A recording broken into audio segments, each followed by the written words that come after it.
Sometimes the greatest lessons about walking come from those who have learned to crawl through life's deepest valleys. When tech mogul Victoria Ashford receives a handwritten note from her wheelchair-bound daughter saying, "Can you teach me to walk like you taught me to love?" she discovers that the answer lies not in Silicon Valley's gleaming medical facilities, but in the calloused hands of Daniela Rivera, a former dancer turned custodian who spends her nights transforming discarded gym equipment into mobility miracles for forgotten children. Before we jump back in, tell us where you're tuning in from, and if this story touches you, make sure you're subscribed, because tomorrow I've saved something extra special for you. Victoria had built her empire, Nexus Dynamics, on the foundation of solving impossible problems through cutting-edge technology and unlimited budgets. Her penthouse office on the 47th floor of the Meridian Tower overlooked the sprawling city of New Haven, where glass and steel monuments to innovation stretched toward a sky that seemed within reach of those wealthy enough to grasp it. Yet, for all her success in connecting the digital world, she had failed to bridge the growing distance between herself and the one person who mattered most. 12-year-old Emma Ashford possessed the sharp intellect that ran in the family bloodline, but her brilliant mind was housed in a body that had been forever changed by a skiing accident 3 years prior. The pristine slopes of Whistlefield Resort had claimed her ability to walk, leaving her dependent on a wheelchair that cost more than most people's cars but still couldn't restore what had been taken. Emma's room in their Beacon Hill mansion was a testament to Victoria's desperate attempts to buy back her daughter's mobility. State-of-the-art physical therapy equipment, experimental devices from European manufacturers, and consultation reports from the world's leading specialists stacked like monuments to expensive failure. The morning routine in the Ashford household had become a carefully choreographed dance of avoidance. Victoria would leave for work before Emma woke, communicating through their housekeeper, Mrs. Patterson, about therapy appointments and medical consultations. Emma would spend her days with private tutors and physical therapists, maintaining the academic excellence that Victoria insisted upon while quietly mourning the active life she remembered. Their conversations, when they occurred, revolved around treatment schedules and progress reports, clinical discussions that skirted the emotional reality of their shared loss. Victoria's corner office was a shrine to achievement. Awards from the Tech Innovation Council, photographs with world leaders, and the crystal sculpture commemorating Nexus Dynamics' IPO that had made her the youngest female billionaire in the biotech sector. Her company specialized in neurointerface technology, creating connections between human consciousness and digital systems that promised to revolutionize everything from gaming to medical treatment. The irony wasn't lost on her that she could help paralyzed patients control computers with their thoughts, yet couldn't find a way to help her own daughter stand. The stack of medical bills on Victoria's mahogany desk told the story of 3 years spent pursuing every possible solution. The Thornfield Institute for Spinal Research, the Cromwell Center for Advanced Rehabilitation, the exclusive Bellingham Clinic where European specialists charged astronomical fees for treatments that showed marginal improvement. Emma had endured countless procedures, experimental therapy trials, and adaptive equipment, each one raising hope before delivering incremental progress that felt more like failure with each passing month. Emma's bedroom had been transformed into something that resembled a high-tech medical facility more than a child's sanctuary. The walls were lined with parallel bars, resistance machines, and electronic stimulation devices that hummed with the promise of restored function. Her desk overflowed with homework from Prestigious Academy, the private school that provided in-home instruction for students whose medical needs prevented traditional attendance. Between calculus assignments and literature essays, Emma kept a journal where she wrote letters to the girl she used to be, the one who had dreamed of becoming a professional athlete before the accident redefined possible. The contradiction between Victoria's professional success and personal helplessness created a tension that permeated every aspect of their lives. Board meetings where she made decisions affecting thousands of employees felt easier than dinner conversations with her daughter. She could navigate hostile takeovers and patent disputes with confidence, but Emma's quiet sadness left her feeling powerless in ways that money couldn't solve. The guilt of spending 18-hour days building an empire while her daughter struggled to rebuild her life created a distance that expensive therapy sessions couldn't bridge. Victoria's assistant, James, had learned to recognize the signs of another disappointing medical consultation in his boss's expression. The slight tightening around her eyes, the way she organized her desk with mechanical precision, the lengthening silences during phone calls with specialists who delivered hope wrapped in cautious language about realistic expectations. The latest report from Dr. Whitmore at the Riverside Medical Complex had been particularly deflating. Emma's progress had plateaued, and further improvement would require acceptance of limitations rather than pursuit of impossible dreams. The morning that would change everything began like countless others, with Victoria reviewing quarterly projections while Emma worked through her physical therapy routine in the converted gymnasium they'd built in their mansion's east wing. The sound of weights clinking and Emma's labored breathing provided a soundtrack to Victoria's corporate decision-making, a constant reminder that some problems couldn't be solved through strategic planning or market research. The wall between them wasn't just physical distance, but the accumulating weight of unspoken fears and diminishing hopes that had settled over their relationship like dust on unused exercise equipment. As Victoria prepared for another day of board meetings and product launches, she had no idea that a handwritten note waiting on her desk would shatter every assumption she'd held about expertise, innovation, and the true meaning of teaching someone to walk through life's most challenging terrain. Preparing and narrating the story took us a lot of time, so if you are enjoying it, subscribe to our channel. It means a lot to us. Now back to the story. The handwritten note lay folded beneath Victoria's morning coffee cup, placed there by Mrs. Patterson with the kind of careful positioning that suggested importance. Victoria almost missed it entirely. Her attention focused on the stream of urgent emails from Tokyo partners, demanding immediate responses to market fluctuations that had occurred while New Haven slept. The paper was Emma's favorite lavender stationery, the kind she used for school assignments and letters to friends who had gradually stopped visiting after the accident made social gatherings complicated. "Mom," the note began in Emma's careful cursive, "I know you're busy, saving the world with your computer brain stuff, but I need to ask you something important. Can you teach me to walk? Like you taught me to love? I know that sounds weird, but hear me out. You never actually taught me how to love. I just learned by watching how you loved Dad before he died, and how you love me even when you're scared I'm broken.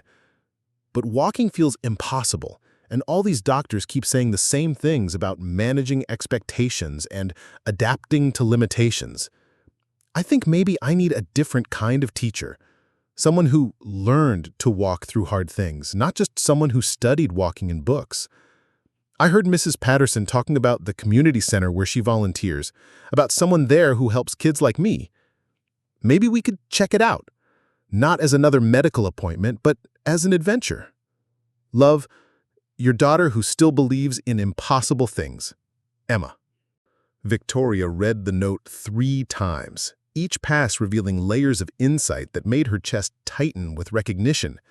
Emma had identified something Victoria's army of specialists had missed: the difference between clinical knowledge and lived wisdom, between studying rehabilitation and understanding recovery. The phrase, "teach me to walk like you taught me to love," resonated with uncomfortable clarity. Victoria hadn't taught Emma about love through lectures or structured lessons, but through modeling resilience during grief, demonstrating care through action, and showing what it meant to keep moving forward when everything felt broken. The Riverside Community Center occupied a converted factory building in the Millbrook district, a neighborhood that Victoria's GPS seemed reluctant to navigate. The area bore the scars of economic transition: former textile mills transformed into artist studios, family restaurants squeezed between abandoned storefronts, and community gardens growing in lots where demolished buildings had left gaps in the urban fabric. Victoria's black Tesla felt conspicuous among delivery trucks and aging sedans that spoke to working families rather than corporate executives. Mrs. Patterson had provided directions with the enthusiasm of someone sharing a well-kept secret. "Miss Victoria, you've got to meet Daniela Rivera at the center. She works nights cleaning offices downtown, but her evenings belong to those children. I've seen her help kids who the fancy doctors said would never walk again. She's got something they don't teach in medical school. She understands what it feels like to lose everything and find a way to keep moving." The community center's entrance was marked by a hand-painted mural depicting children of various ethnicities engaged in different sports and activities, their faces radiating joy and determination. The parking lot showed signs of creative maintenance, potholes filled with mismatched asphalt, lines repainted by volunteers whose enthusiasm exceeded their precision, and a basketball hoop whose rim had been reinforced with what appeared to be industrial cable. Everything about the facility suggested resourcefulness born from necessity rather than abundance. Inside, the reception area buzzed with activity that immediately distinguished it from the sterile medical facilities Victoria was accustomed to. Children of various ages worked with adult volunteers on exercise mats that had clearly been donated by multiple sources, creating a patchwork of colors and textures that somehow felt more welcoming than matching equipment. The walls displayed artwork created by participants, handprints in rainbow colors, inspirational quotes written in crayon, and photographs of children celebrating achievements that might seem small to others but represented monumental victories for those who understood the journey. "You must be Mrs. Ashford," said a woman in her 40s, approaching with the confident stride of someone accustomed to managing controlled chaos. "I'm Linda Martinez, the program coordinator. Mrs. Patterson called ahead and told us about Emma. We're honored you'd consider our little program." Victoria found herself explaining Emma's situation with more honesty than she typically shared with medical professionals. The accident, the failed treatments, the growing distance between them, and Emma's request for a different kind of teacher. Linda listened with the focused attention of someone who had heard similar stories before, nodding at details that revealed her understanding of both medical challenges and family dynamics.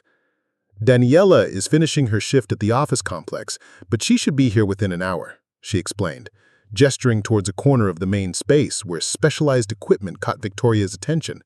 "She usually starts with the kids around 6, but I think she'd want to meet you both first. Fair warning, she's not like the therapists you're probably used to." Daniela approaches mobility from a different angle. The equipment in Daniela's area defied easy categorization. Victoria recognized some pieces as modified gym apparatus, resistance bands attached to pulleys that had clearly been repurposed, balance beams that appeared to be constructed from materials found at construction sites, and parallel bars that showed evidence of height adjustments made with hand tools rather than professional modifications. Other devices looked entirely custom-built, their purpose unclear but their craftsmanship evident in details that spoke to patient experimentation and continuous refinement.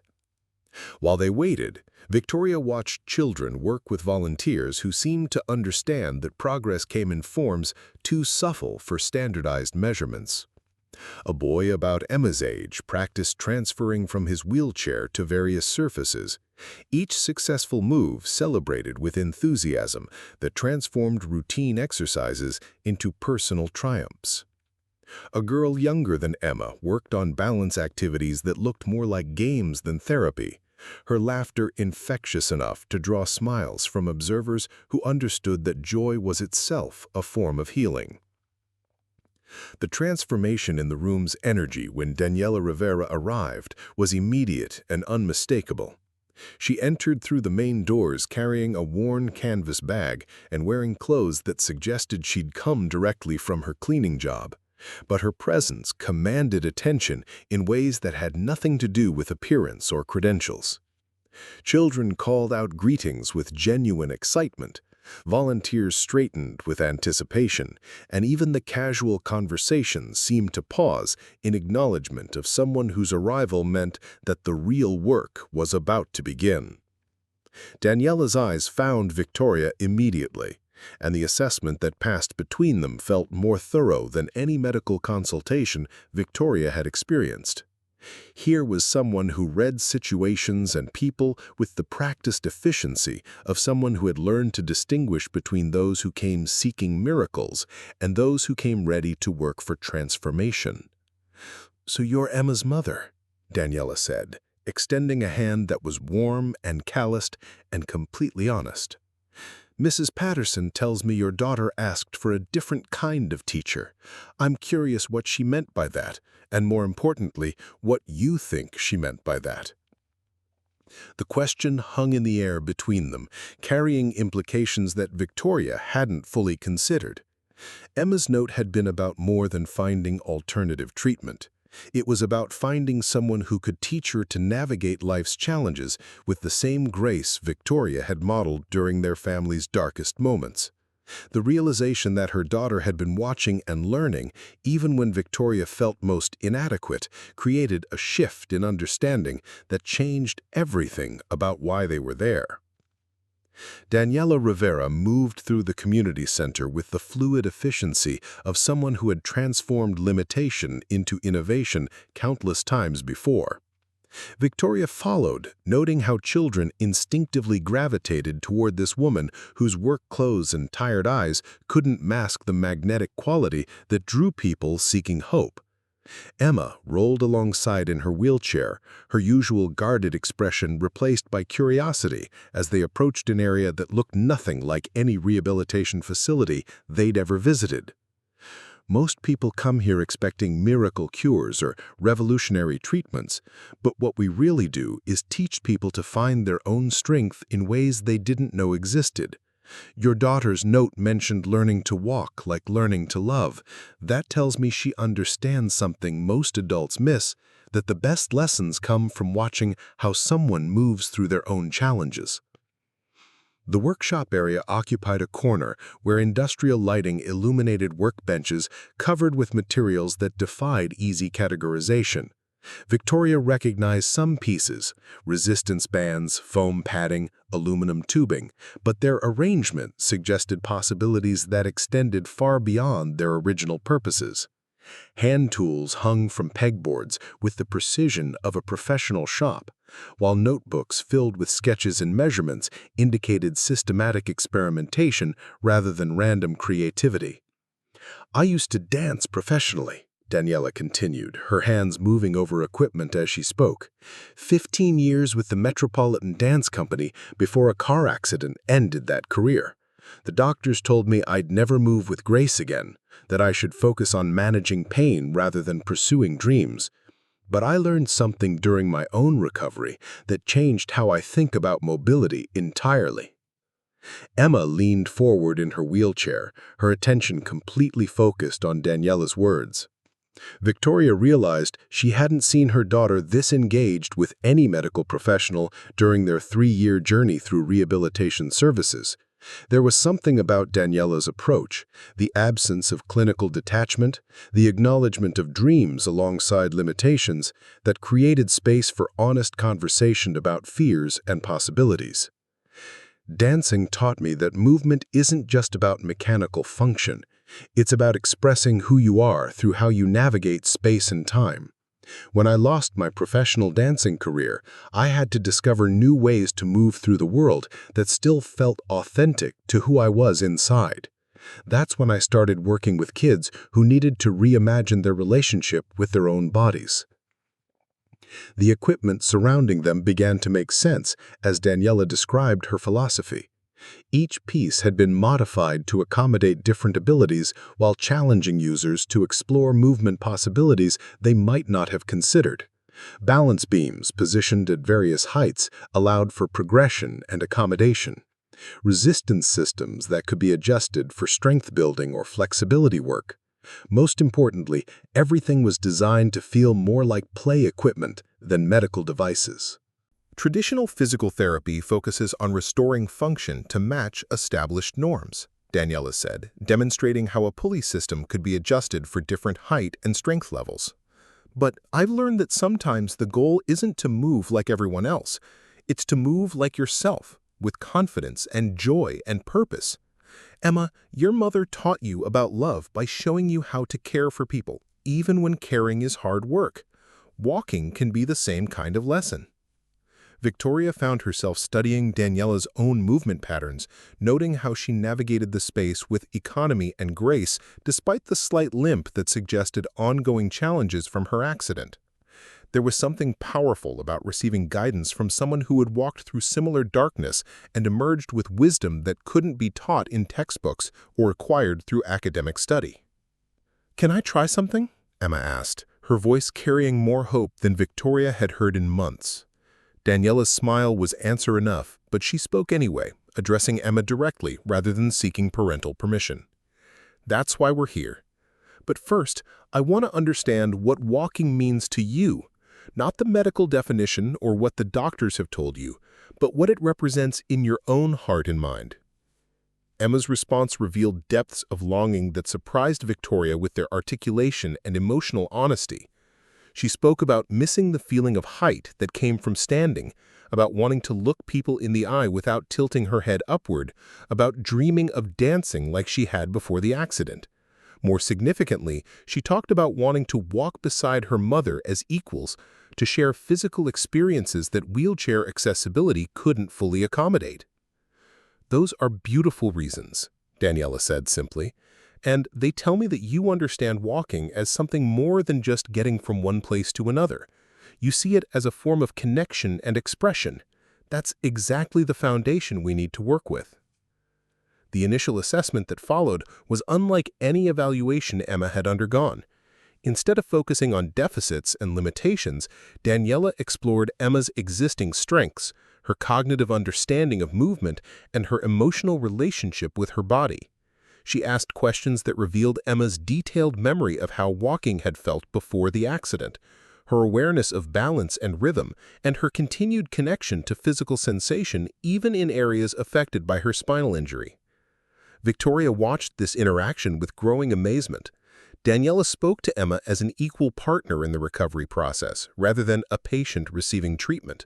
She acknowledged the reality of Emma's limitations without allowing those limitations to define the boundaries of possibility. Most importantly, she treated Emma's dreams as valid starting points rather than unrealistic expectations that needed to be managed downward. "Your daughter has something that can't be taught or purchased," Daniela told Victoria as Emma worked through basic movement exercises that looked deceptively simple but required significant coordination and strength. "She has the intellectual understanding of complex movement patterns combined with the emotional motivation to push through difficulty. Those qualities matter more than any equipment or technique I might share with her." The community center's atmosphere during evening sessions created an environment Victoria had never experienced in medical settings. Families gathered to support each other's children, volunteers worked with patient dedication, and the sound of encouragement and celebration provided constant background music to individual efforts. Emma became part of this community immediately, her questions and observations welcomed by other children who understood the journey she was beginning. "This isn't going to be like the other places we've tried," Daniela warned Victoria as their first session concluded. "Progress here gets measured in confidence and capability rather than standardized metrics. Emma will need to trust the process even when it feels slow or uncertain. And you'll need to trust her ability to know what her body needs, even when that conflicts with what experts might recommend." Victoria looked at Emma, who was already asking about when they could return and what she could practice at home. The transformation in her daughter's demeanor was subtle but unmistakable. The guarded hopefulness replaced by active engagement, the passive acceptance of limitations replaced by curiosity about possibilities. As they prepared to leave, Victoria realized that Daniela had already begun teaching Emma about walking in the metaphorical sense her note had requested. By treating her as capable rather than fragile, by acknowledging her dreams while respecting her reality, and by modeling how someone could rebuild their life after devastating loss, Daniela was demonstrating the same kind of love through action that Emma had identified in Victoria's parenting.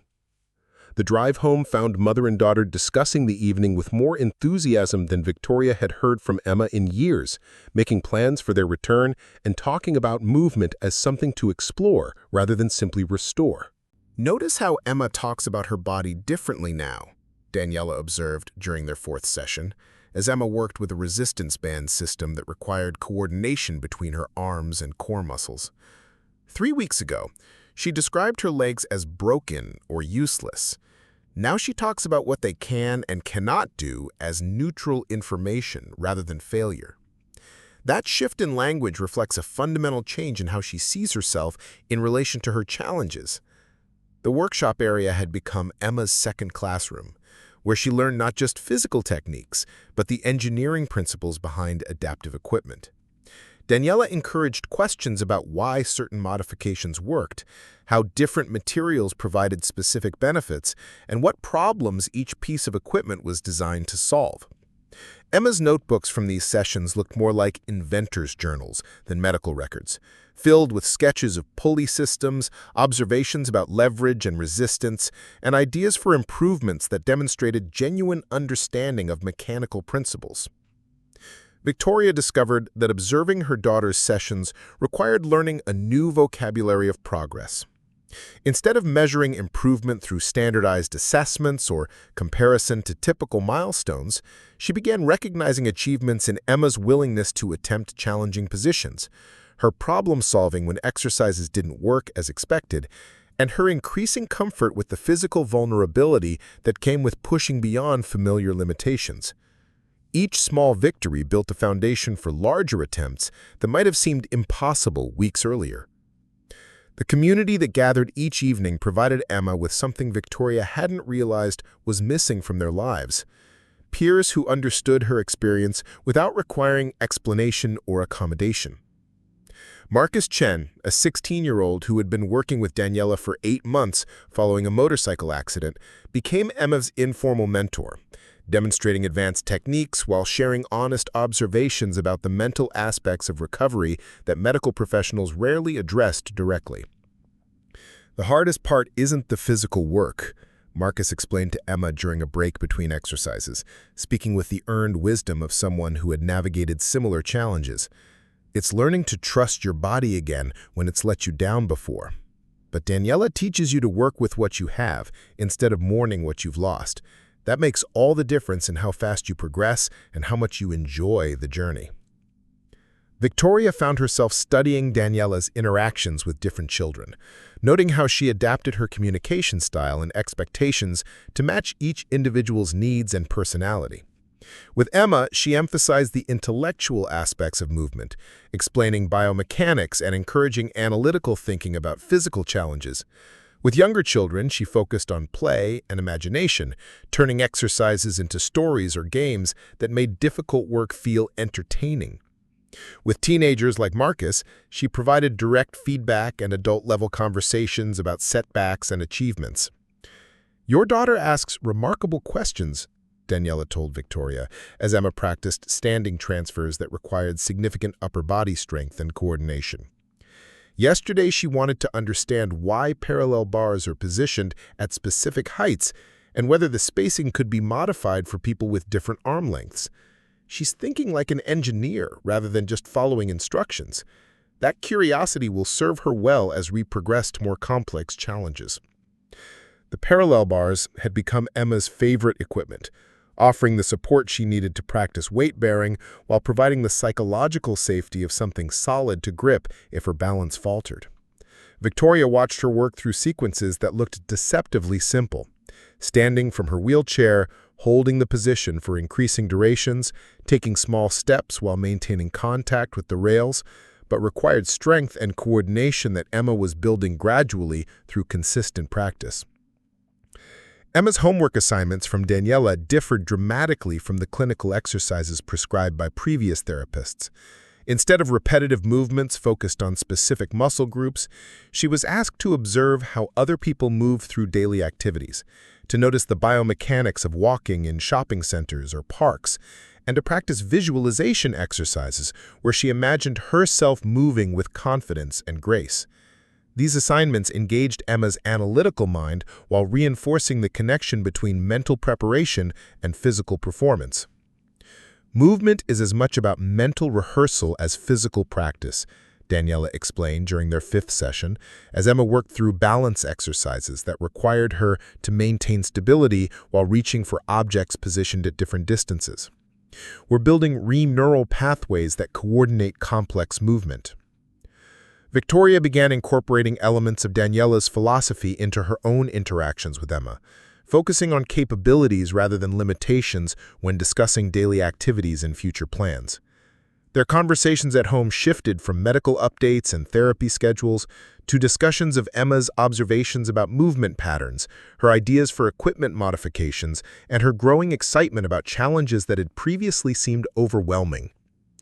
The transformation in Emma's relationship with her wheelchair proved particularly significant.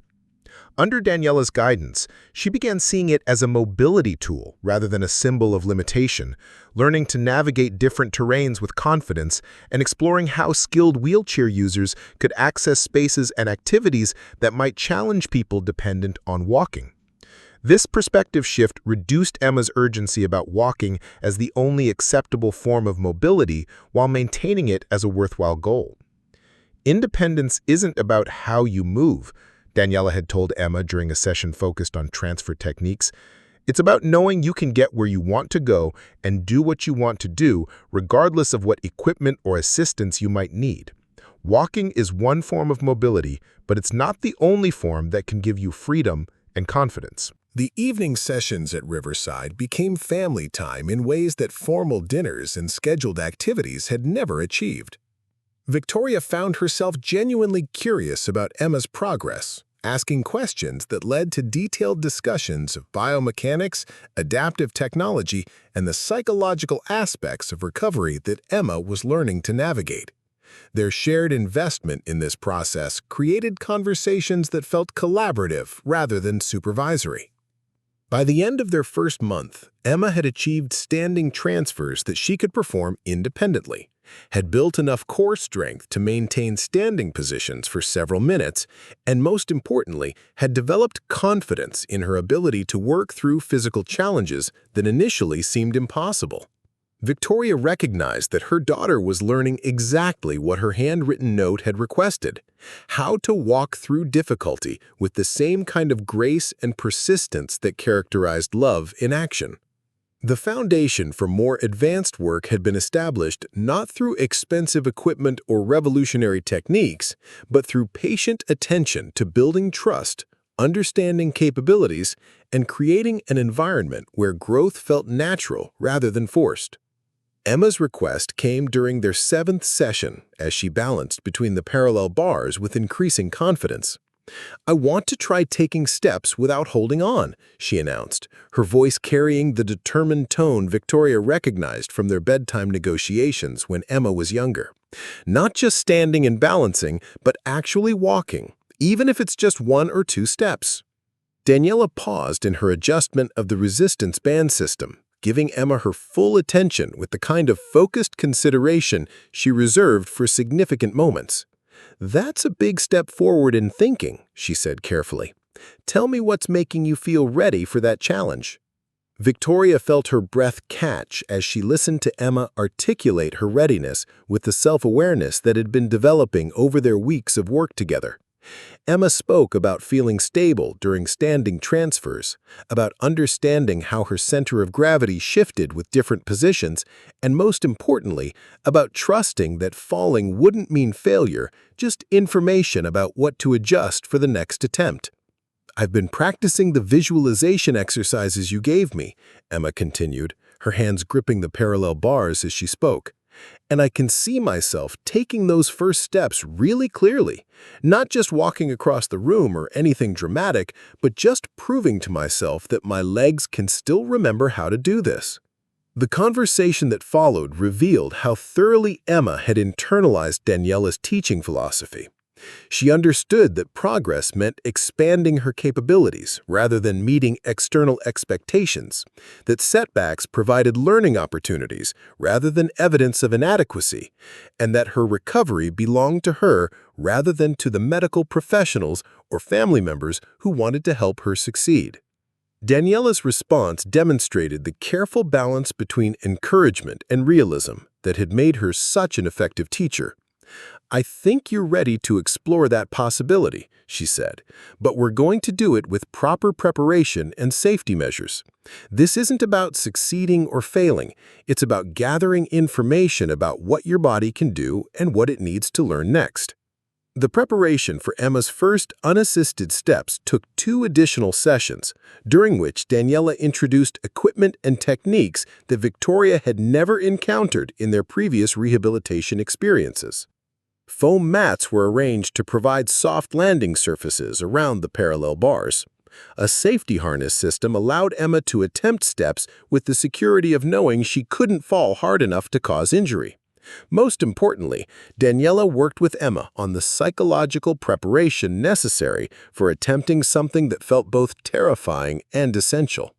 Fear is information, Daniela explained as Emma practiced engaging her core muscles while standing unsupported. It tells you to pay attention and take appropriate precautions, but it shouldn't prevent you from exploring what's possible. The goal isn't to eliminate fear. It's to work with fear as a partner rather than allowing it to become a barrier. Victoria found herself learning alongside Emma as Daniela broke down the biomechanics of walking into components that could be understood and practiced separately. Weight shifting from one leg to another, maintaining balance while lifting one foot, controlling the placement of each step, and coordinating arm movement with leg movement, skills that healthy people performed without conscious thought, required deliberate attention and practice for someone relearning mobility after injury. Emma's first attempts at unassisted steps were both more successful and more challenging than Victoria had anticipated. With the safety harness providing backup support, Emma managed to take 3 consecutive steps between the parallel bars, her face radiating triumph and disbelief in equal measure. But the physical effort required left her exhausted, and the concentration needed to coordinate all the elements of walking demanded mental energy that surprised both Emma and Victoria. "That was incredible," Emma gasped, settling back into her wheelchair with the satisfied exhaustion of someone who had pushed beyond their previous limitations. "And really hard, like harder than I remembered walking being before the accident. Is it always going to require that much focus?" Daniela's answer provided insight into the relearning process that medical professionals had never explained clearly. Right now, you're consciously controlling every aspect of walking because your brain is rebuilding the automatic patterns that were disrupted by your injury. With practice, more of those movements will become unconscious again, but it takes time and repetition. The good news is that you've just proven your nervous system can coordinate the complex activities that make walking possible. The success of Emma's initial steps created momentum that transformed their sessions from exploratory work to focused training toward a specific goal. Emma began asking for additional practice time at home, wanting to know what exercises she could do independently to build the strength and coordination necessary for more confident walking. Victoria found herself researching adaptive equipment and parallel bar systems that could be installed in their home gym, thinking about walking practice for the first time as a realistic possibility rather than an unlikely dream. "I want to surprise Mom," Emma confided to Daniela during their 9th session, speaking quietly enough that Victoria, who was reviewing emails across the room, couldn't overhear. "For her birthday next month, I want to walk to her and give her a hug while I'm standing up, not holding on to anything, just walking across the room like it's the most natural thing in the world." The goal Emma had set for herself required significant advancement beyond her current capabilities, but Daniela approached it as an achievable challenge rather than an unrealistic expectation. They developed a training plan that focused on building endurance for longer walking distances, improving balance for unsupported standing, and, most importantly, developing the confidence necessary to attempt walking in front of other people without the psychological safety of practice equipment. Victoria began noticing changes in Emma that extended beyond their sessions at Riverside. At home, Emma moved through their house with increased confidence, transferring between her wheelchair and other surfaces with ease that hadn't existed months earlier. More significantly, she spoke about future activities with assumption of participation rather than the resigned accommodation that had characterized her outlook since the accident. "I've been thinking about going back to regular school next year," Emma mentioned during dinner one evening, her tone casual despite the significance of the statement. Not necessarily full-time at first, but maybe a few classes. I think I'm ready to deal with stairs and crowded hallways and all the stuff that seemed impossible before. The conversation that followed revealed how thoroughly Emma's relationship with challenge had been transformed through her work with Daniela. She spoke about obstacles as problems to solve rather than barriers to avoid, about adaptation as creativity rather than compromise, and about her disability as one aspect of her identity rather than its defining characteristic. Victoria realized that Emma's original question, "Can you teach me to walk like you taught me to love?" was being answered through example and experience rather than direct instruction. Daniela was modeling how to approach difficulty with patience and persistence, how to celebrate incremental progress while working toward larger goals, and how to maintain hope and determination even when outcomes remained uncertain.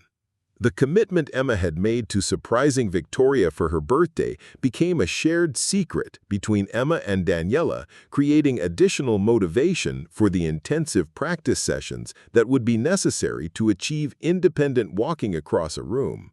Victoria, unaware of the specific goal, but increasingly aware of Emma's growing excitement about her progress, found herself looking forward to their sessions with anticipation that matched her daughter's enthusiasm. By their 10th session, Emma could walk the length of the parallel bars without holding on, could stand and balance for several minutes without support, and, most importantly, had developed the mental resilience necessary to attempt challenging movements without fear of failure overwhelming her willingness to try. The foundation for Emma's surprise had been established through weeks of patient work. But the most challenging aspects of her goal, walking without any safety equipment in an environment outside their familiar practice space, still lay ahead, requiring levels of strength, balance, and confidence that would test everything she had learned about persistence and courage. The email from Nexus Dynamics Board of Directors arrived on a Tuesday morning while Victoria sat in the Riverside Community Center's waiting area, watching Emma work through her increasingly ambitious walking practice with Daniela. The subject line read, "Urgent, Executive Performance Review scheduled," in the bold formatting that corporate assistants used when they wanted to convey seriousness without explicitly stating consequences. Victoria's stomach tightened as she scanned the message's formal language, requesting her presence at an emergency board meeting to discuss recent concerns regarding CEO availability and strategic focus. Richard Blackstone, Nexus Dynamics lead investor and board chairman, had been documenting Victoria's reduced availability with the methodical precision of someone building a case. Her assistant, James, had warned her weeks earlier that board members were asking questions about missed conference calls with international partners, delayed responses to merger opportunities, and most significantly, her absence from the annual Tech Innovation Summit, where Nexus Dynamics traditionally announced major product developments. Mrs. Ashford, the sole partnership alone represents $40 million in potential revenue. Our competitors are capitalizing on market opportunities while our CEO spends evenings at community centers. The board needs to understand how this serves our shareholders' interests. Blackstone had mentioned during their brief phone conversation, his tone carrying the disappointed authority of someone who believed he was addressing poor judgment rather than shifting priorities. Victoria closed her laptop and tried to focus on Emma's session, but the corporate pressure felt like a weight pressing against her chest. For 15 years, she had built Nexus Dynamics through the kind of relentless attention that left no room for personal distractions. 18-hour workdays had been normal, weekend meetings expected, and family time scheduled around business demands that always seemed more urgent than whatever else competed for her attention. Emma's accident had briefly interrupted this pattern, but even then, Victoria had managed medical decisions with the same strategic approach she applied to corporate challenges. "Mom, did you see that?" Emma called out from the parallel bars, where she had just completed her longest unassisted walk yet, 12 consecutive steps, with Daniela providing only verbal encouragement. The pride in Emma's voice cut through Victoria's corporate anxiety, reminding her why she had been willing to risk professional criticism for these evening sessions that had transformed her daughter's relationship with possibility. But the board meeting scheduled for Thursday morning felt like a reckoning that Victoria couldn't avoid indefinitely. Nexus Dynamics had grown from a startup operating out of Victoria's garage into an industry leader with 3,000 employees and international partnerships that required constant attention. The neural interface technology they developed had applications in medical devices, gaming systems, and artificial intelligence platforms that competitors were eager to dominate if Nexus Dynamics lost its innovative edge through distracted leadership. "You're worried about something," Emma observed during their post-session conversation, noting the tension in Victoria's shoulders that she hadn't successfully concealed. "Want to talk about it, or do you need time to process whatever's creating that stress?" Victoria found herself explaining the corporate pressure with more honesty than she typically shared with anyone outside her inner circle. The board's concerns weren't entirely unfounded. She had been less available for strategic planning, had declined opportunities that previously would have received immediate attention, and had restructured her schedule around Emma's therapy sessions in ways that affected business operations. The question she faced was whether her shifting priorities represented temporary adjustment or fundamental change in what she valued most. "The irony is that our company develops technology to help people with disabilities interface with digital systems," Victoria said, watching Emma practice balance exercises that required the same kind of focused coordination that Nexus Dynamics products were designed to facilitate. "I've spent years creating solutions for other families dealing with challenges like Emma's, but I never understood what those challenges actually felt like until we started coming here." Daniela's response revealed understanding of the conflict between professional obligations and personal growth that Victoria was struggling to navigate. "Sometimes our most important work happens in spaces that look different from what we expected. The question isn't whether you're being a good CEO, but whether you're being authentic to who you're becoming through this experience with Emma." The Thursday morning board meeting felt like a tribunal conducted in the conference room where Victoria had made countless strategic decisions.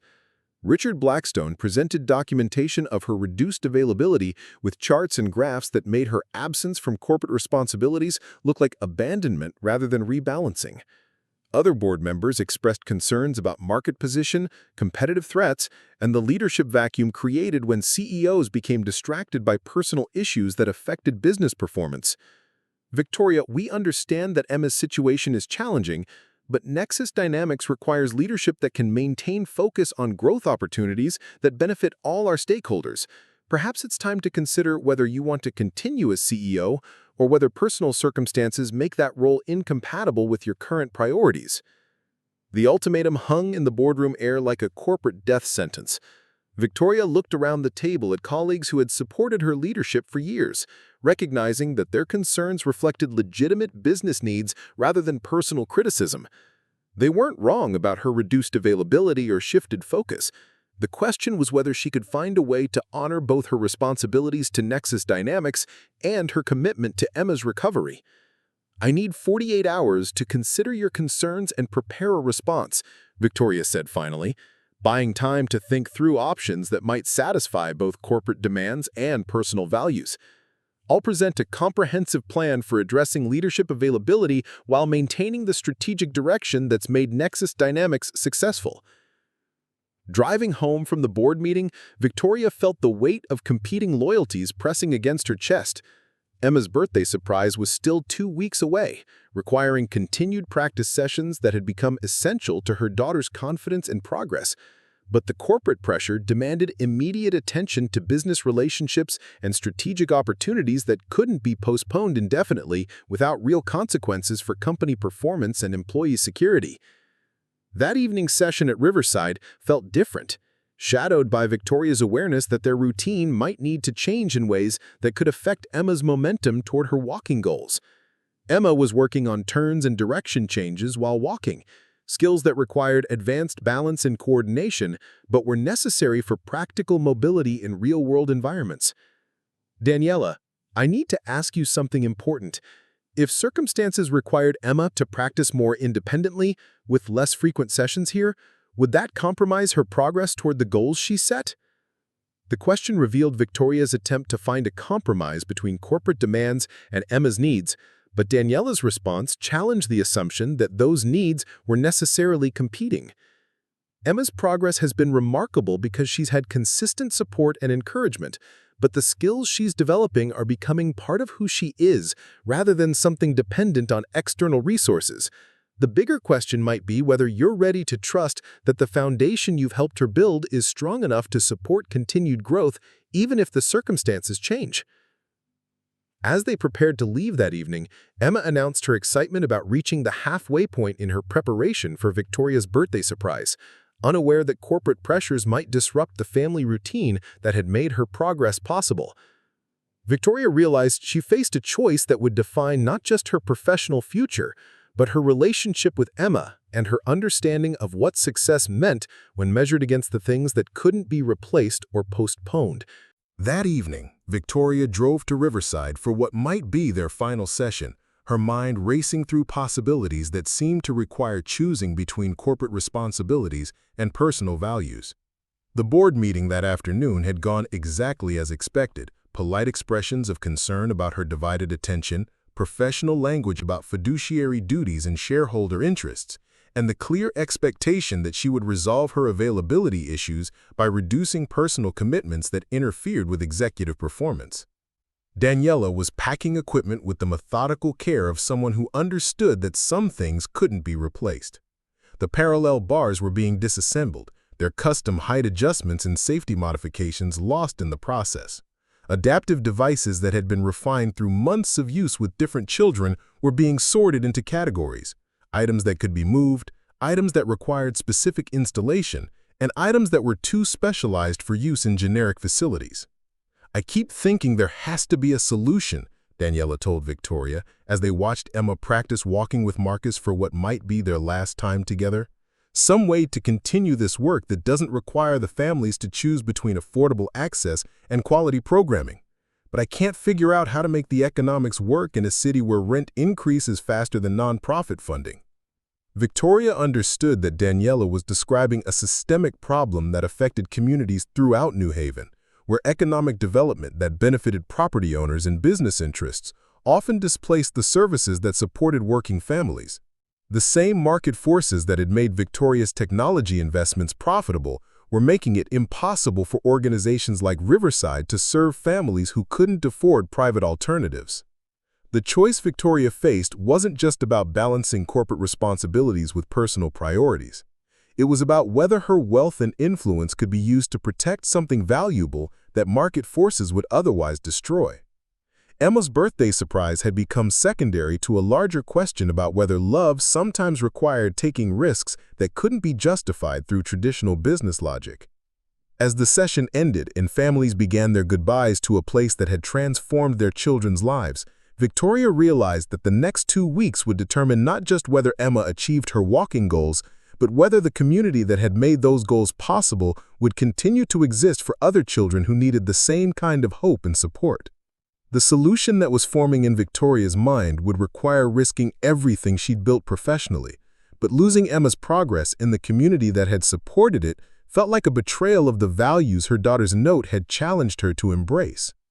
The emergency board meeting Victoria called for Friday morning felt like stepping into a corporate guillotine, but she entered the Nexus Dynamics conference room carrying a presentation that would either save her career or end it permanently. The mahogany table where she'd made countless strategic decisions now felt like a battlefield where she would fight for something that couldn't be measured in quarterly earnings or market share.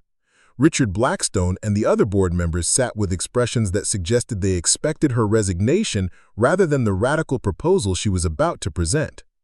"I've spent the past 48 hours considering your concerns about my leadership availability," Victoria began, her voice steady, despite the adrenaline coursing through her system. "You're absolutely right that my priorities have shifted in ways that affect my traditional approach to CEO responsibilities, but I believe those changes represent an opportunity for Nexus Dynamics rather than a liability we need to manage." The presentation that followed challenged every assumption about corporate social responsibility and market positioning that had guided Nexus Dynamics' growth strategy. Victoria outlined a vision for community-integrated technology development that would leverage the company's neural interface expertise to create affordable adaptive devices while using real-world testing environments like Riverside to validate innovations that traditional research and development couldn't achieve. Our current products serve high-end medical markets and gaming applications that generate significant revenue but reach limited populations. But what if we developed a community partnership model that allowed us to create products for families who can't afford premium solutions while maintaining the profitability that satisfies our shareholders? Board member Catherine Morrison leaned forward with obvious skepticism. Victoria, you're proposing that we enter low-margin markets to save a community where your daughter receives therapy. That sounds like expensive charity disguised as business strategy. How do you justify the resource allocation required for this kind of social experiment? Victoria anticipated this objection, and her response revealed the depth of research she'd conducted during her sleepless nights of corporate crisis management. The neural interface technology we've developed for gaming applications can be adapted for prosthetic control systems at a fraction of the cost charged by traditional medical device manufacturers. The community center provides access to user testing and feedback that would cost millions to replicate in clinical research settings. And the publicity from genuine community impact could position Nexus Dynamics as an industry leader in accessibility technology rather than just another profit-driven corporation. The financial projections that supported Victoria's proposal were sophisticated enough to warrant serious consideration, showing potential revenue streams from international licensing, government contracts for disability services, and consumer markets that had been ignored by companies focused on luxury applications. More importantly, the research and development costs could be offset by partnerships with universities, nonprofit organizations, and government agencies eager to support innovations in accessibility technology. "You're asking us to fundamentally change what kind of company we are," said board member James Wilson, who had remained quiet through most of the presentation. "Nexus Dynamics has succeeded by focusing on cutting-edge technology for premium markets. Why would we want to complicate that with community partnerships and social impact measurements that have nothing to do with our core competencies?" Victoria's answer revealed how thoroughly her experience at Riverside had transformed her understanding of innovation and market opportunity. Because the most significant technological breakthroughs come from solving real problems for people who can't afford to wait for perfect solutions. The adaptive devices being developed at Riverside using salvaged materials and volunteer labor represent innovations that could revolutionize accessibility if we had the resources to scale and refine them properly. The debate that followed was the most intense strategic discussion Victoria had experienced since Nexus Dynamics' early days, when every decision felt like a bet on the company's survival. Board members raised concerns about regulatory compliance, market competition, and resource allocation that required detailed responses backed by extensive analysis. Victoria found herself defending not just a business strategy, but a vision of corporate responsibility that challenged conventional wisdom about profit maximization and shareholder value. Richard Blackstone's final question cut to the heart of the choice Victoria was asking the board to make. "Let's be direct about what you're proposing. You want us to invest company resources to save a community center that serves maybe 100 families, develop products for markets that can't afford premium pricing, and measure success through social impact metrics that don't appear on financial statements. How is that different from asking shareholders to subsidize your daughter's therapy through corporate charity?" Victoria felt the weight of Emma's handwritten note in her memory as she prepared her response. "Because Emma's therapy has taught me something that 15 years of business school and corporate leadership couldn't. Innovation that solves real problems for people who need help creates value that extends far beyond immediate profit margins. The families at Riverside represent millions of people worldwide who need adaptive technology but can't access current solutions. That's not charity. That's an untapped market opportunity that could transform both lives and business performance." The silence that followed Victoria's response felt like a judgment waiting to be delivered. She watched board members process the implications of her proposal, knowing that their decision would determine not just her professional future, but whether Emma's birthday surprise could happen in the community that had made her progress possible. "I need a formal vote," Victoria said, recognizing that further discussion would only create more opportunities for doubt and opposition. "Either you trust my vision for community-integrated innovation and approve the resource allocation necessary to save Riverside, or you remove me as CEO and find someone else to manage decline in traditional markets while our competitors develop the accessible technology solutions that represent the future of our industry." The ultimatum felt like stepping off a corporate cliff. But Victoria realized that some decisions required risking everything you'd built to protect something that couldn't be replaced. Emma's progress at Riverside had been possible because Daniela and the community had taken risks that couldn't be justified through traditional logic, choosing to invest time and resources in possibilities rather than probabilities. Catherine Morrison's request for a brief recess gave board members 15 minutes to consider a proposal that would either validate Victoria's transformed leadership or provide evidence for her removal. Victoria spent those 15 minutes in her office, looking out at the New Haven skyline and thinking about Emma practicing her walking steps in a community center that might not exist by the following week.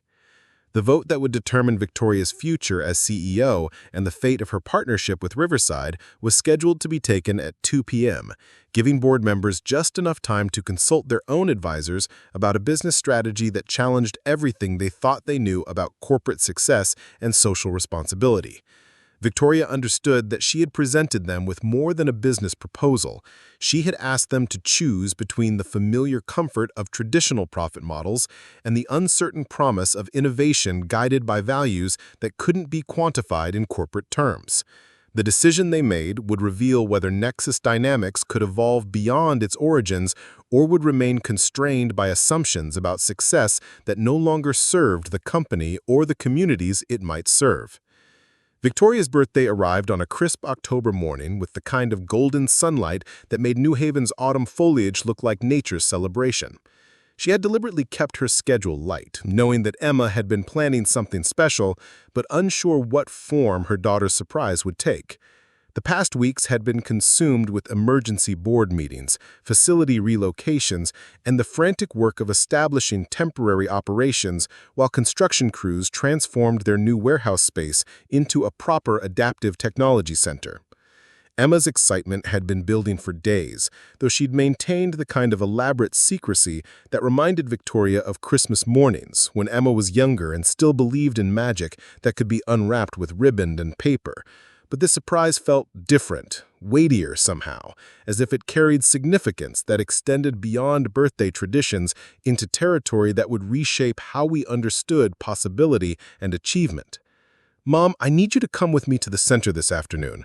Daniela has the new parallel bars set up in the temporary space, and there's something I want to show you, something I've been working on that I think will surprise you."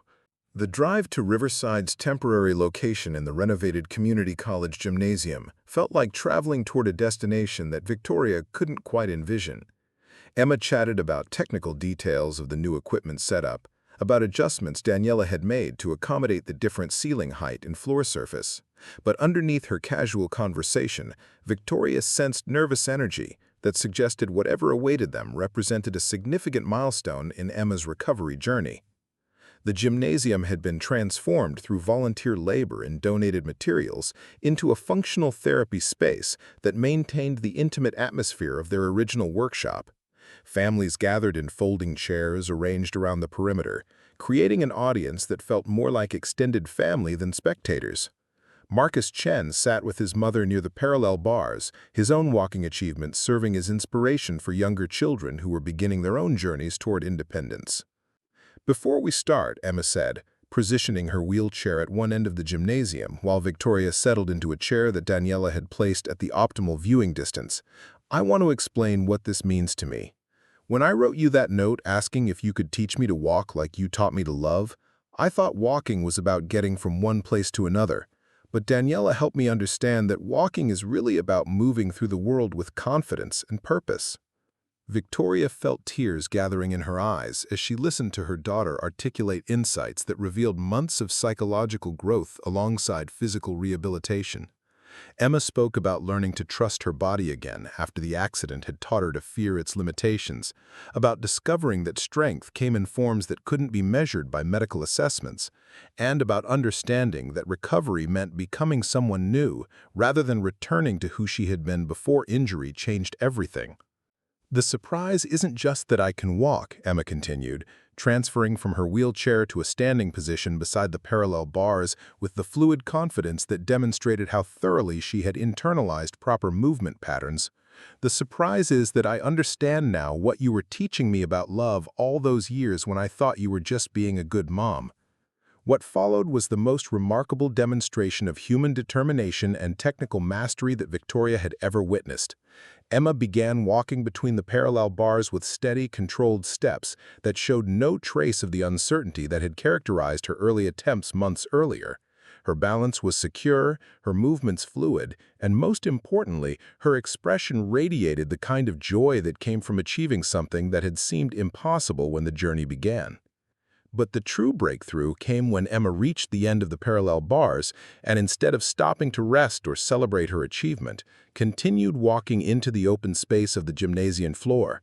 20 steps, then 30, then 40 consecutive strides that carried her across the room toward Victoria with increasing confidence and speed that demonstrated not just physical capability, but complete psychological integration of her recovered mobility. "You taught me about love by showing me that caring for someone means believing in their potential, even when they can't see it themselves," Emma said as she walked, her voice carrying clearly across the gymnasium to reach Victoria and the gathered families who had become their extended community. "You never gave up on me when I wanted to give up on myself. You found Daniela when I needed a different kind of teacher. You risked your career to save this place when it was going to be demolished. That's what love looks like in action, not just feelings, but choices that prove someone matters more than your own comfort or success."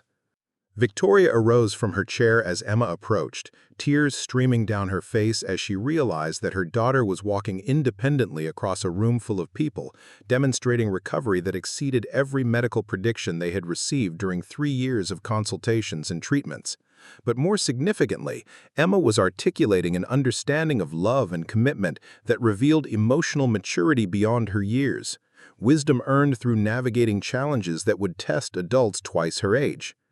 The moment when Emma reached Victoria and they embraced while both standing, Emma supporting her own weight without assistance, Victoria wrapping her arms around a daughter who was literally and figuratively standing on her own, felt like the culmination of every lesson about persistence, hope, and the transformative power of refusing to accept limitations as permanent.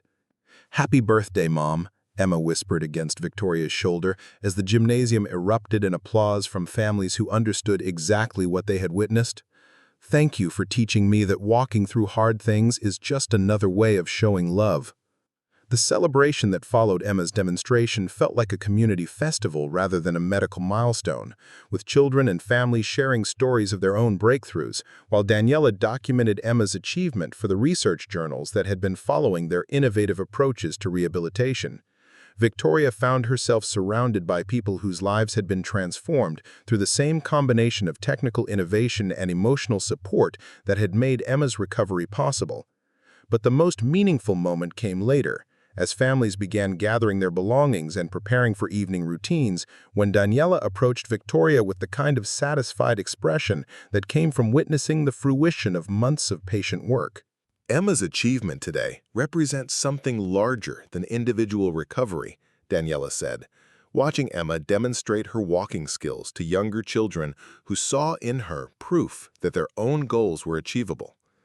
She's become living evidence that the right combination of technical innovation, community support, and personal determination can overcome obstacles that traditional approaches consider permanent. That's the real breakthrough we're celebrating. Victoria understood that Emma's surprise had been about more than demonstrating walking ability.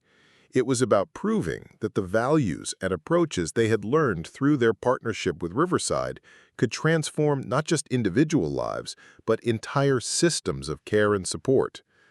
Her daughter had walked across that gymnasium floor as an ambassador for a different way of thinking about disability, recovery, and human potential. The drive home found mother and daughter discussing Emma's plans to mentor other children at the center, her excitement about returning to regular school in the spring, and her ideas for improving adaptive equipment based on her personal experience with different devices and techniques. Victoria realized that Emma's recovery had been complete in ways that extended far beyond physical mobility to encompass confidence, purpose, and the kind of wisdom that came from transforming personal struggle into service to others. As they pulled into their driveway, Victoria reflected on how thoroughly her definition of success had been transformed through their journey together. Corporate achievements that had once seemed essential now felt secondary to the satisfaction of watching Emma walk independently, and the knowledge that their partnership with Riverside was creating similar possibilities for families throughout their region and beyond. Emma's birthday surprise had been a gift that would continue giving long after the celebration ended, proving that some miracles were built step by step through love, determination, and the willingness to believe in possibilities that couldn't be purchased or predicted, only earned through patient work and unwavering commitment to helping others discover their own strength. 2 months after the board's narrow 4-3 vote approving Victoria's Community Partnership Initiative, the transformed Riverside Adaptive Technology Center occupied a renovated warehouse space that buzzed with the kind of purposeful energy Victoria had learned to associate with innovation driven by necessity rather than market research. The new facility combined the intimate atmosphere of Daniela's original workshop with resources that allowed them to serve families from across New Haven and 3 surrounding counties, creating an environment where sophisticated engineering coexisted with the personal attention that made recovery feel possible. Victoria walked through the main development area on a Tuesday evening, noting details that still surprised her despite her daily involvement in the center's operations.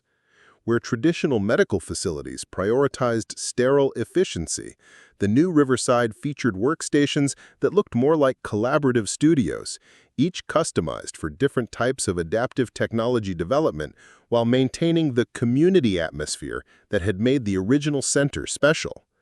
The familiar sense of metal shavings and coffee now mixed with the sounds of children's laughter and the quiet concentration of engineers who measured success in mobility milestones rather than profit margins. The Prague University Partnership wants to expand their research collaboration to include our sensor integration protocols, Daniela reported, approaching with a tablet displaying international inquiries that had become routine since their innovations began gaining recognition in medical engineering journals. And the team from the Toronto Children's Hospital is requesting technical specifications for the balance training systems we developed for kids with cerebral palsy.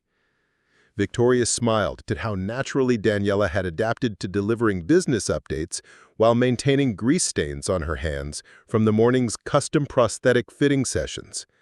Their partnership had evolved into something neither had anticipated, a hybrid organization that functioned simultaneously as research facility, manufacturing center, and community resource, proving that social impact and technical innovation could reinforce each other in ways that traditional business models hadn't considered.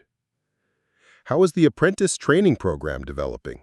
Victoria asked, gesturing toward a corner where recent graduates from the New Haven Institute of Technology worked alongside experienced technicians, learning Daniela's methods through hands-on collaboration with families who needed adaptive solutions. The program represented Victoria's answer to the scalability challenge that had initially concerned the Nexus Dynamics board.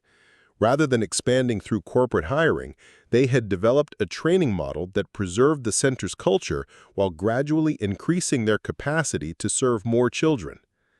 "Better than we dared hope," Daniela replied, watching as 22-year-old apprentice Jessica Chen worked with 8-year-old Miguel Santos on modifications to a wheelchair that would allow him to participate in his school's playground activities.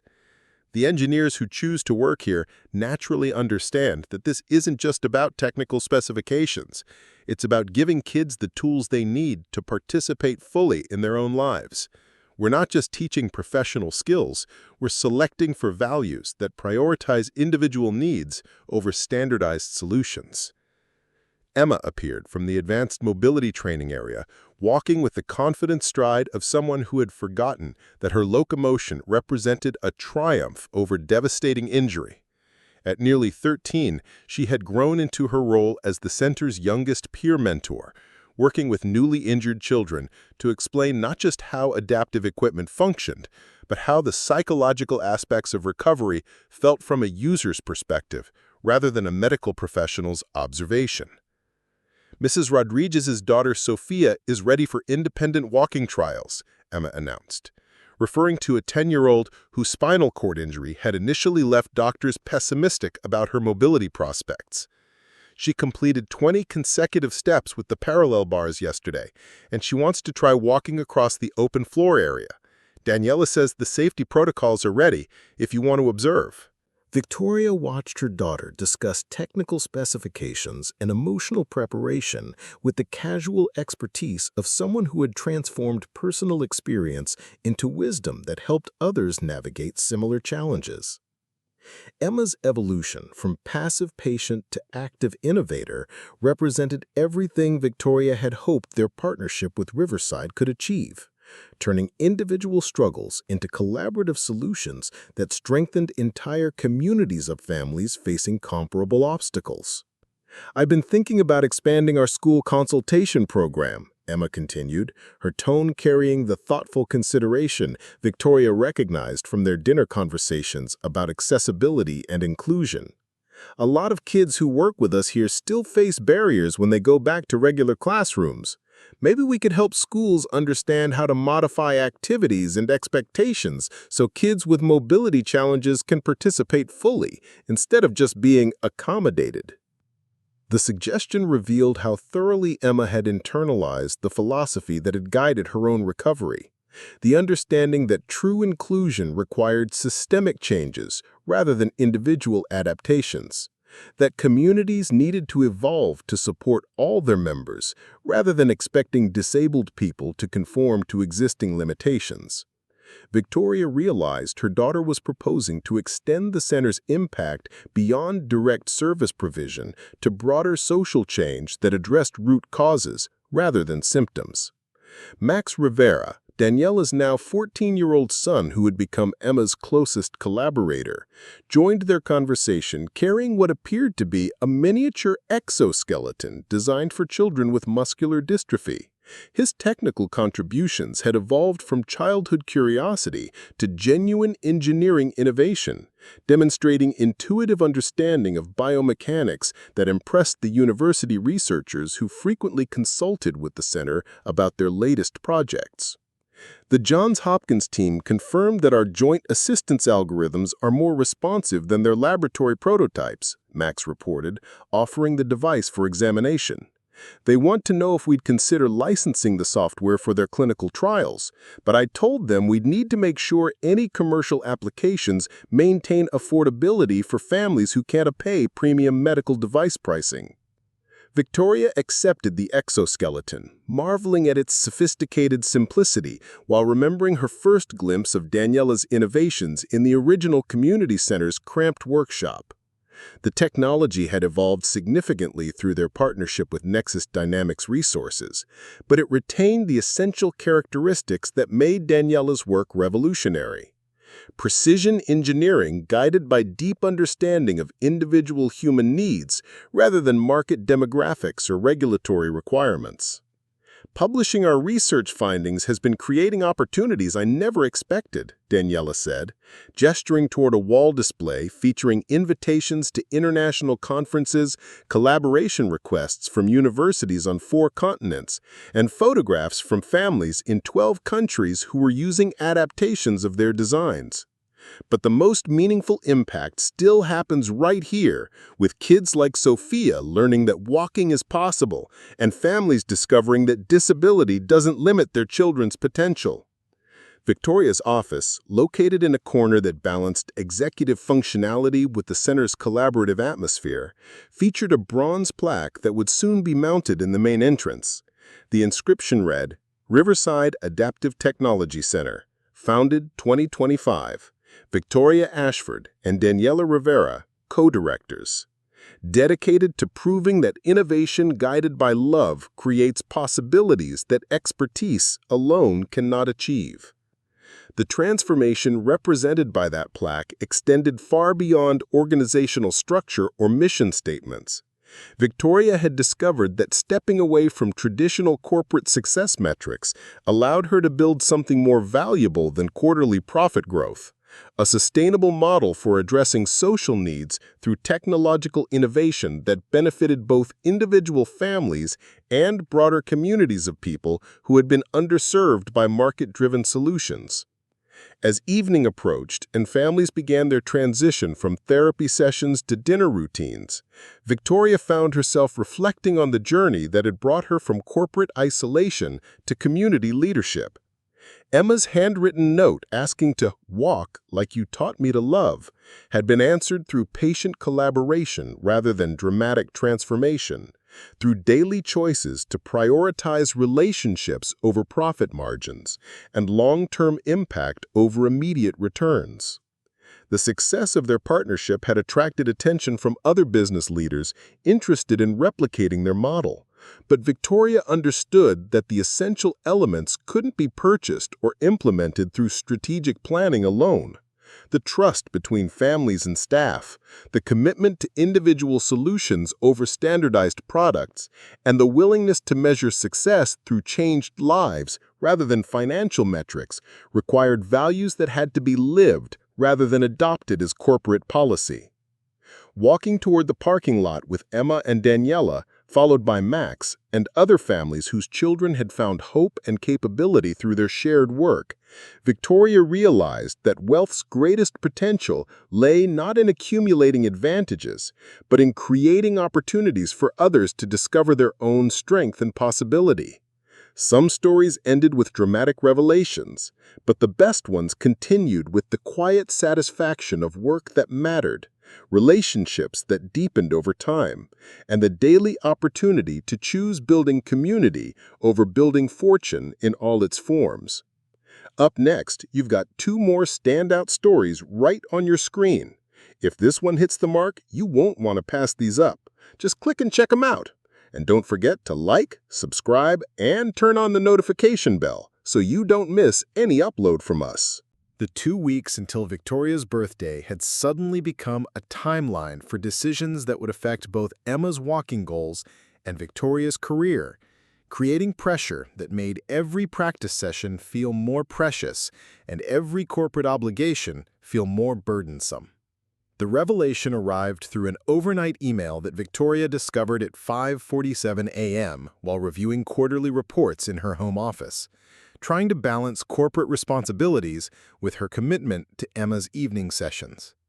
The message came from Marcus Chen, the 16-year-old who had become Emma's informal mentor at Riverside, but the formal tone and legal terminology suggested adult assistance with its composition. The subject line read, Urgent, Community Center Closure Notice. Please help. Mrs. Ashford, I'm writing because Emma said you work for a big technology company, and maybe you know people who can help us. The Riverside Community Center received an eviction notice yesterday. The building owners sold the property to Meridian Development Corporation, and they're converting everything into luxury condos. We have 30 days to find a new location, but most of the families here can't afford to drive across town to other facilities, and none of the other places have someone like Daniela anyway. Emma was so excited about her surprise for you, and now it might not happen because we won't have anywhere to practice. Is there anything your company could do to help save our center? Victoria felt the words hit her chest like physical blows, each sentence revealing the scope of a disaster she hadn't seen coming. Meridian Development Corporation was familiar to her. They'd been aggressive in acquiring properties throughout the Millbrook district, transforming working-class neighborhoods into upscale residential areas that displaced longtime residents and community services. The gentrification that made neighborhoods more profitable inevitably pushed out the families who needed affordable resources like Riverside. She immediately called Linda Martinez, the program coordinator, who answered her phone with the exhausted voice of someone who had been fielding crisis calls since the eviction notice arrived. "Victoria, I'm so glad you called. This is a nightmare. Meridian is offering us 2 weeks to vacate instead of 30 days if we don't fight the eviction, but there's nowhere else for us to go. The Northside Community Center has a 6-month waiting list, and the YMCA's adaptive programs cost 3 times what families here can afford." The financial details Linda shared painted a grim picture of nonprofit vulnerability in a city where real estate values had skyrocketed beyond the reach of community organizations.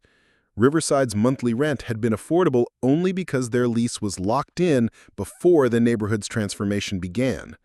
Comparable spaces now cost 4 times their current overhead, requiring funding levels that seemed impossible for an organization that operated primarily through donations and volunteer labor. "What about Daniela's equipment?" Victoria asked, thinking about the specialized adaptive devices that had been built specifically for the center's unique approach. "Can that be moved to another location?"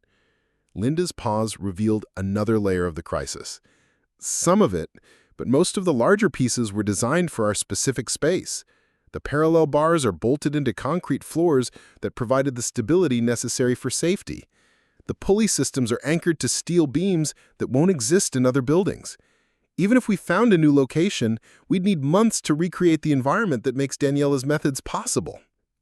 Victoria ended the call and sat in her home office, surrounded by corporate reports about Nexus Dynamics' record profits and expansion plans, feeling the stark contrast between her company's financial success and the community organization that was being displaced by forces beyond their control. The timing felt like cosmic irony.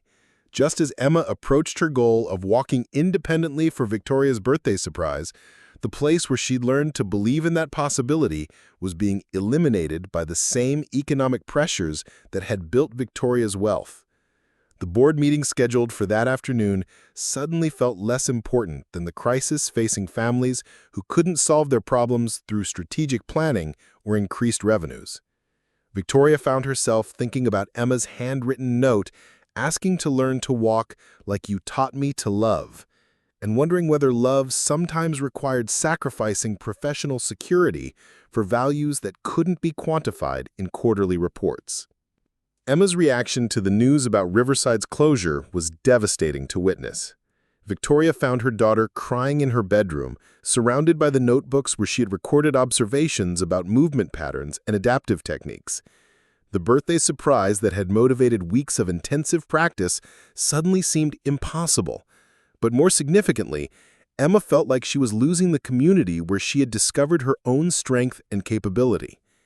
"It's not just about walking," she sobbed, her voice muffled against Victoria's shoulder as they sat together on the bed where Emma had spent so many months recovering from her accident. "Daniela and Marcus and all the other kids, they understand what it's like to have to learn everything over again. I can't find that anywhere else, and I was so close to being able to walk to you for your birthday. Now I don't know if I'll ever be able to finish what we started." The depth of Emma's grief revealed how much Riverside had meant beyond the practical aspects of physical therapy. The community center had provided Emma with peers who shared her experience, mentors who had navigated similar challenges, and most importantly, an environment where her disability was understood as one aspect of her identity rather than its defining characteristic.